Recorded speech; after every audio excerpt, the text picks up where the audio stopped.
What's going on, everyone? I'm Jaren, and today we are talking about Sinners. Trying to leave their troubled lives behind, twin brothers return to their hometown in order to start again, only to discover that an even greater evil is waiting to welcome them back. This movie is written and directed by Ryan Coogler, who has brought us Fruitvale Station, Creed, and both Black Panther installments. So this man has yet to make a terrible movie.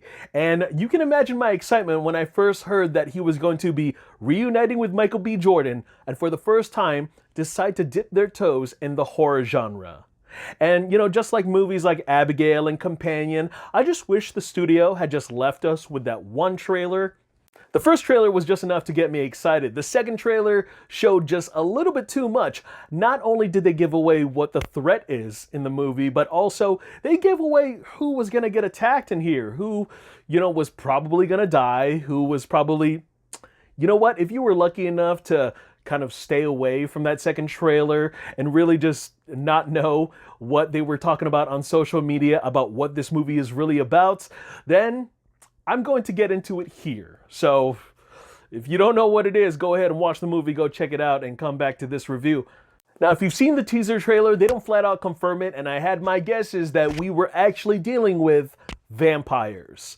Now, I knew we were going to be dealing with that, but for a title like Sinners, I thought we were going to be dealing with more, I thought we were going to have a little bit of black magic, a little bit of voodoo, a little bit of witchcraft, maybe some demons, or some kind of deeper rooted kind of folklore in order to kind of staple itself to the time period and geography.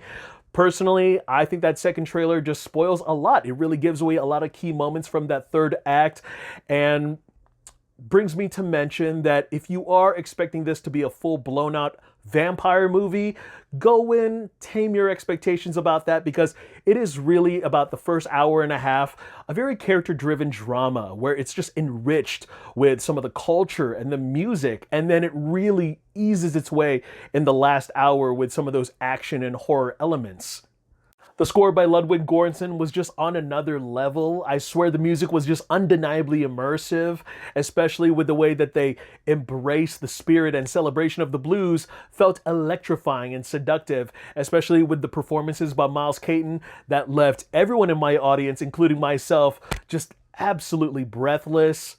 And I know they might have polished things up doing like ADR tricks and studio work, but that is really Miles Caton just performing on the guitar and really singing.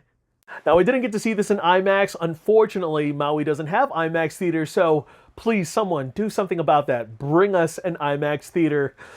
Well, with the creative direction and the stylish cinematography, they really got to utilize that $90 million budget here, where a lot of the editing and transitions between scenes were just complimentary and flawless. There's an unbreakable pan-around oneer that really treats the audience to the visuals of the past, present, and future of music. And when I first saw this sequence, I'm not gonna lie, I really thought it was going to pull me out of the movie experience, but it really just showcased Ryan Coogler just making a love letter to his roots, to his culture.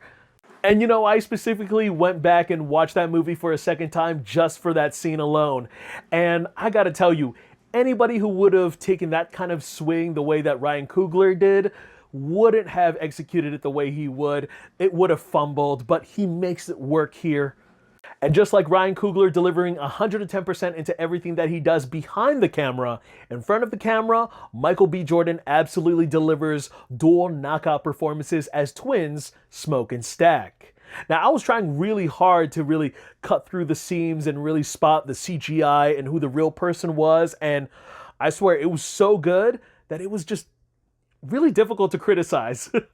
I was genuinely invested into the loyalty, the hardships, the brotherhood, the dynamic between these twins, that I was just completely locked into this one particular story that I forgot that we were watching anything related to vampires. And just the way that they made these characters so likable, so flawed, and the way that they want the same things but are distinctively different, forgot that it was the same actor 5 minutes in. Since True Grit, Haley Steinfeld has been a talent that I truly admired seeing blossom in the film industry. Now, this movie really painted her in a different perspective for me, this being her first adult role, because every scene that she's in, she is just dropping jaws left and right. Damn.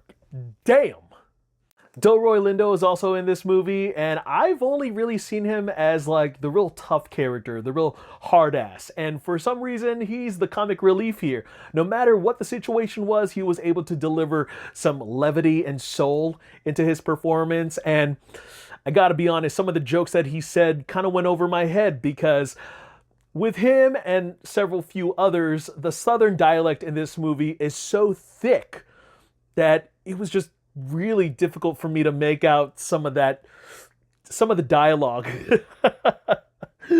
I mean, I really need to watch this movie again, even the more reason to, but with subtitles. The one character out of the entire ensemble that really caught my interest was Sammy, played by Miles Caton. And Sammy is Stack and Smoke's cousin, which his arc is rather interesting with the way that he's the preacher's son and he enjoys and loves playing music, especially the blues, and he wants to do that for a living. So I'm over there really rooting for his goals and his dreams. And, you know, Miles Caton, this is his film debut, and I swear, you know, he hasn't been an actor before, but he definitely knows how to play that music. And I wouldn't be surprised if he would be an early Oscar contender for next year for the Academy Awards, or at least make him perform, especially with the way that he got the entire crowd riled up for the song that he performs is I Lied to You. That one figuratively, metaphorically, and actually physically brought the house down. You can take the presence of evil here at face value, but what I took away from the vampirism was the analogy of freedom and appropriation. This threat sought out to dilute or deplete this culture that is so alive and well, attacking everything that represented of each and every one of their fidelities, as well as how they embrace music. At a few attempts where the evil, the vampires, failed to overcome our handful of heroes, they tried to charm and they try to trick them into becoming one of them, into joining their clan. And I know that Ryan Coogler probably didn't feel so heavy-handed into tooling in an artistic choice, but it's a very interesting way to dissect it any angle that you want it to. Due to the vampire element arriving at the meat of Act 2, the character work for Remick, played by Jack O'Connell, doesn't necessarily get a lot of screen time for it to breathe. I mean, we are introduced to him as some kind of fugitive on the run by some Indian bounties who I would have loved to see more of. I mean, we are introduced to them right away and we never see them make an appearance again. Now, I understand if the script wanted to pen him as some sort of enigma, but I think it would have spruced things up a little bit if we had more of a narrative to his evil. Now, with the exception of a hint of his Celtic roots, I think that Jack O'Connell delivers a much far superior and menacing performance than what he was given to work with on page. Overall, I thought this movie was great, no doubt about it, but I do think that it's riding on the hype train just a little bit too hard, especially with its claims of originality, when clearly there are influences of Robert Rodriguez's From Dusk Till Dawn, The Faculty, and John Carpenter's Assault on Precinct 13 present here. Ryan Coogler's Sinners offers art house performances and storytelling that beautifully meshes with the attitude and the flair of an entertaining genre flick. Don't forget to stick around for that mid-credits prologue as well as that post-credits scene. This is the first time in probably over a year that I've had a theater experience leave me completely floored and satisfied. Alright guys, that's all I got to share about that movie. Go ahead and check it out on the biggest screen possible. Go out and support this film. I am Jaren Agbanawag. Look forward to more reviews. And thank you guys again for taking some time out of your day to hear me talk some movies. Take care, and I'll see you guys at the theater. Somebody please take me